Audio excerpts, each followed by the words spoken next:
place in our history, from our pre-colonial past to the Spanish era until today.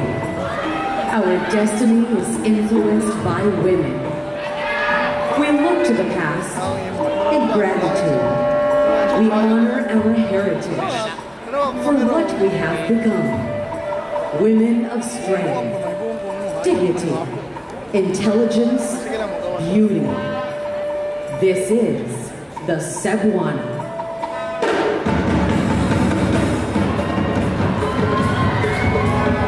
Centuries ago in our pre-colonial past, the Cebuana was already a significant part of society. We were accorded enormous power within a clan, allowed to own business, allowed to own property, and engage in trade and business. We were political leaders, priestesses, and healers. We were the foundation of early Philippine society.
welcome.